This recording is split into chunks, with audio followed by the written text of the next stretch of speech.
Good morning, everyone.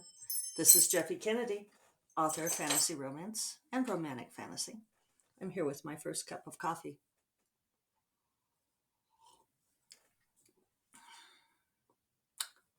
It's good. All right, today is, say it with me, it's Friday! Woohoo! January 14th. Uh, yeah, end of a week. It's been a week, hasn't it? A lot of people seem to have had um, just a tumultuous week. Kicking into January. I saw one of my friends post a meme yesterday about that they were doing a new program called January, where they try to get through every day of January. uh, that reminded me of you, Mom.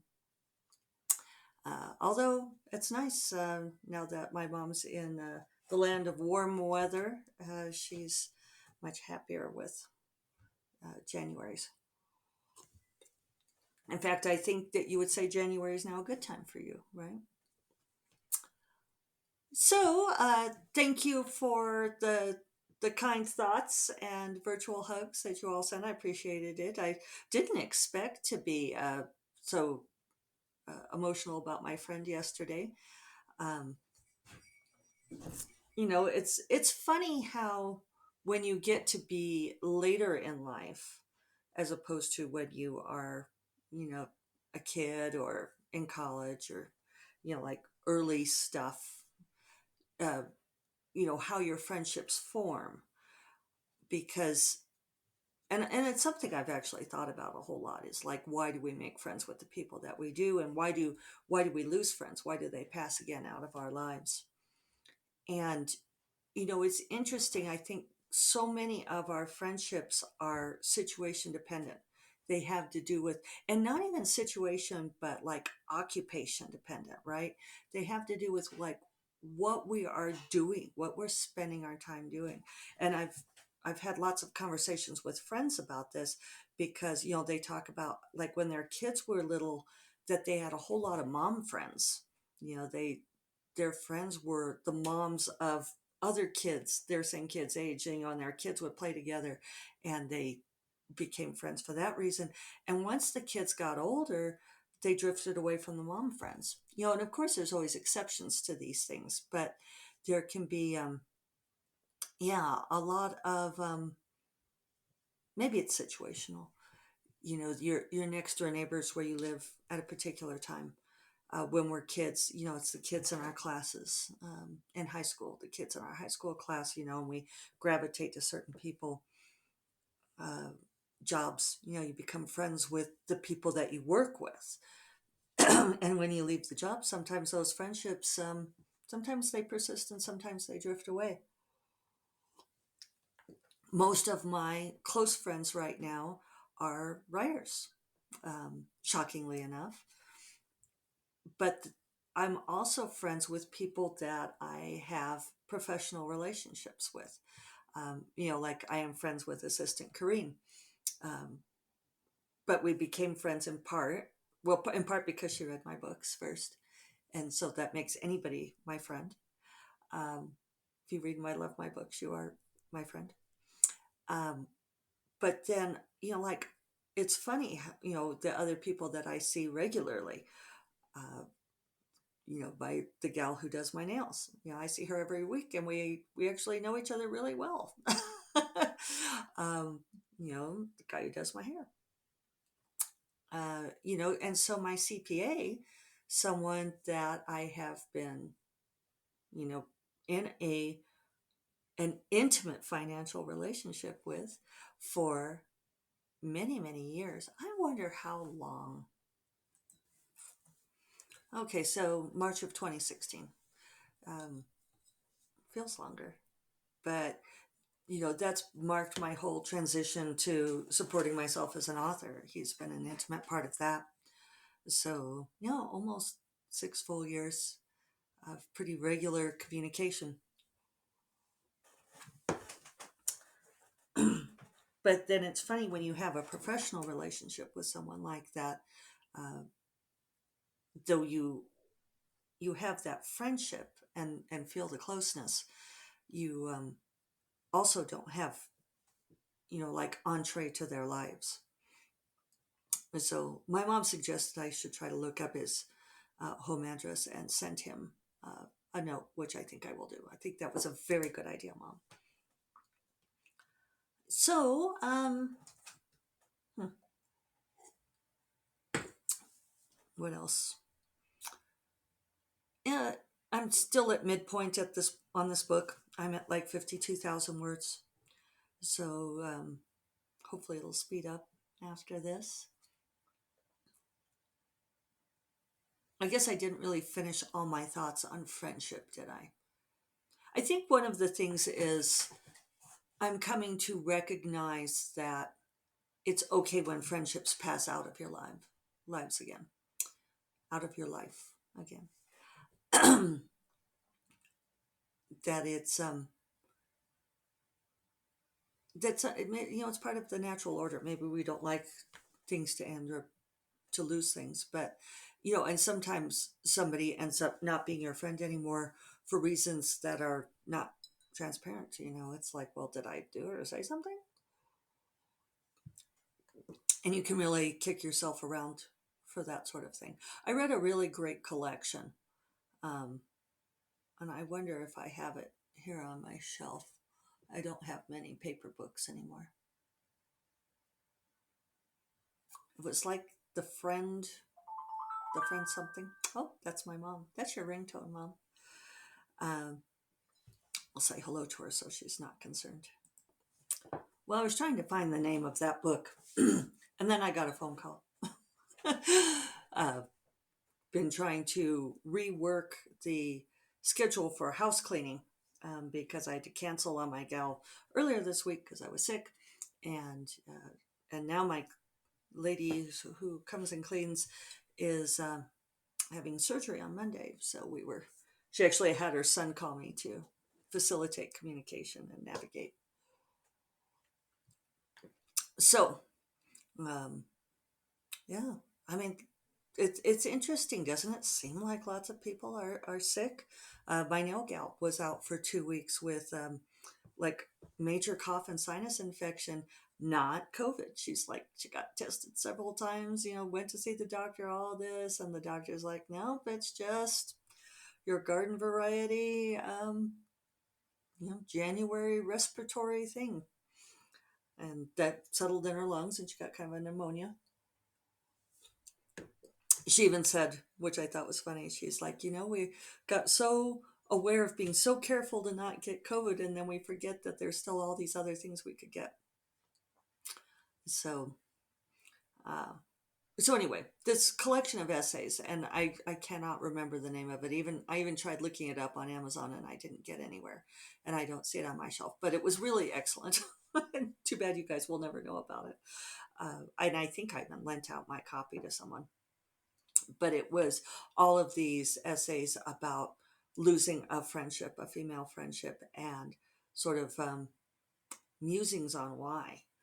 And it's something that we can dwell on. I dwell on. Maybe you guys don't.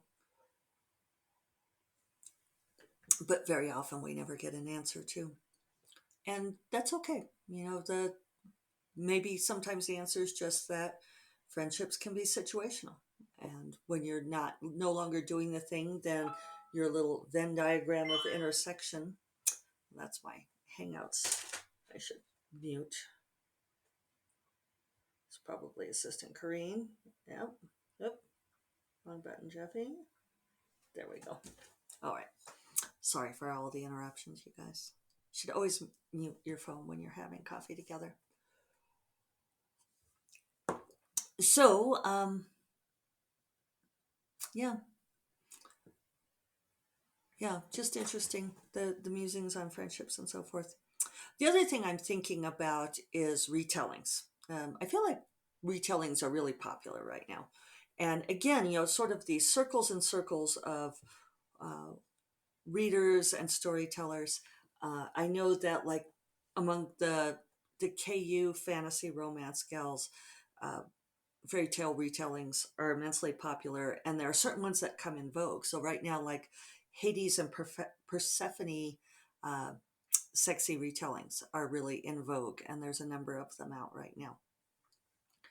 And their, Beauty of and the Beast is, of course, I almost would call Beauty and the Beast, rather than a retelling, um, a trope. And what's the difference, right? Some stories become so classically embedded in our imaginations that they are tropes. Beauty and the Beast is one of those. Um, the Cinderella story is a trope.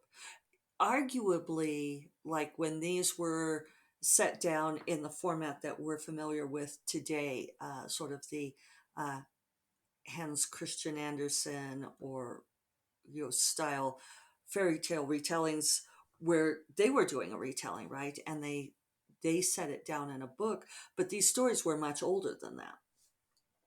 And and then Disney picked them up and made them into movies, and people riff on this same story.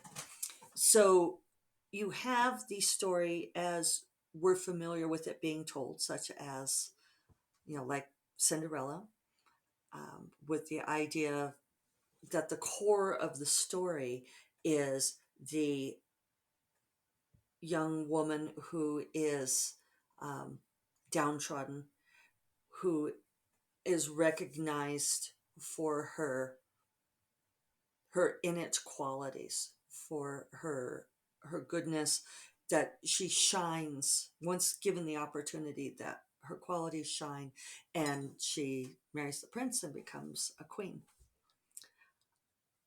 That's the core of the Cinderella story. Then we have all of the parts of the story with which we are familiar today. Um, a lot of times, these, what we consider to be the story today, may be like what we got from watching the Disney version, or um, which is what I think a large piece of it, at least in our current culture. So dividing out the trope from the actual story is part of it. I guess part of what you need to think about if you're going to say, I want to retell this story. Hades and Persephone, of course, comes out of Greek mythology, and there's it's almost more, I would say it's becoming a trope. Maybe it's always been a trope, but I think it's becoming tropier now because it's so popular, and some of the retellings stay very close, and others simply take that trope and move it into something else. I think one of the so so my story, my BDSM Beauty and the Beast, Petals and Thorns, is a retelling. I would say it's a retelling because I'm taking that exact story. In fact, I very, very closely followed the. I went back to the French fairy tale, but so it's not. It's not the Disney. It's not the Disney version. There's no Gaston. Um, but I did use the fairy tale very closely, but then I sexualized it. I made it into, because that was what I wanted, like all of this stuff that I felt like was subtext, that was part of the story, that I wanted that in there. So, but I think that there's also, um, like the Tears of the Rose, I think is a Beauty and the Beast story, in that it is the Beauty and the Beast trope honed down to that core element of the scarred and tormented hero, and the beauty who is perhaps vain and thoughtless, and how they come together and learn to recognize and grow together. Um, she sees his beauty despite the beastliness. He sees her value despite the vanity and shallowness. So I think that we have to be careful when we do retellings which story we choose. So, um, like especially if people riff off of something that is a highly refined story, like a Disney version of something, it can it can actually hamper you as a writer. It can limit what you try to do because you're so closely trying to follow that original story that even if you're making changes, which you have to make changes, right, in order to tell your own story, right? It's like, oh, I want to take this. So let's say you're doing the Disney Beauty and the Beast, right? And so you've got Belle in her yellow gown, and you're trying to do all of these things, and it's like, okay, I'm telling this exact same story, only um, I don't know. I'm not setting it in a village in France. I'm doing a modern day version, but if you stick too closely to that story, it's like, well, how do I do? Um, like the singing teapot. I'm sorry, I probably shouldn't pick that story because I'm not that close to it. I watched it once. Um, I don't love that version. Sorry if that's upsetting to you guys. It's a little too sweet for me. But anyway, so like I don't know. There was the candelabra guy. Let's just go with this. It's the candelabra guy. So it's like, well, how do I do the modern day version of the candelabra guy? What can I make him be? Like, oh, well, it still has to be a candelabra, so I'm going to make it be like a robot candelabra that it's powered by an AI, and that's how it works. Actually, that's not a bad idea. You may have that because I'm not going to write that story. But you see what I'm saying, that you can go down really far down a rabbit hole trying to exactly replicate all of the elements of the story and in a way that will hamper the story, because maybe it'd be better if you are doing a modern day retelling of that Disney version of Beauty and the Beast, that you strip away more. You have to take away um, more of those elements, or you're going to be spending all of the story energy trying to replicate rather than going for that core spirit. That's what illuminates the story for you. I think maybe that's what I'm trying to get at, is you want to look for what illuminates a story. And I know that I talked sometime in the last few weeks, What is Art? Who Am I? About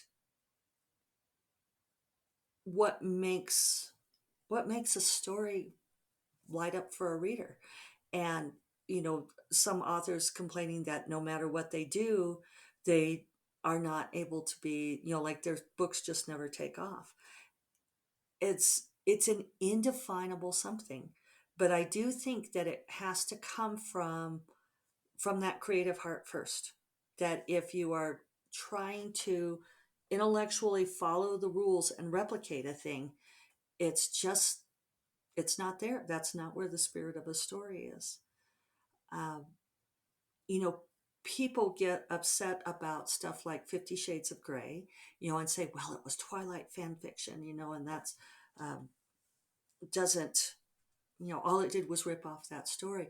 Well, no, actually, she somehow tapped into the same thing that made Twilight magical. So it was like she took her obsession, the thing that lit her up about Twilight, and again, she sexualized it. She turned it into a different kind of story, but it still had that illumination. And I think that's why people clicked with 50 Shades of Grey. So that was sort of maybe not particularly articulate, rambling series of thoughts, but hey, it's Friday. So, on that note, I will remind you all that First Cup of Coffee is part of the Frolic Media Podcast Network. You will find more podcasts you love at frolic.media/podcasts. And I hope you all have a wonderful weekend. Um, I hope it's restorative and productive, if whichever thing that you need most. And I will talk to you all on Monday. You all take care. Bye bye.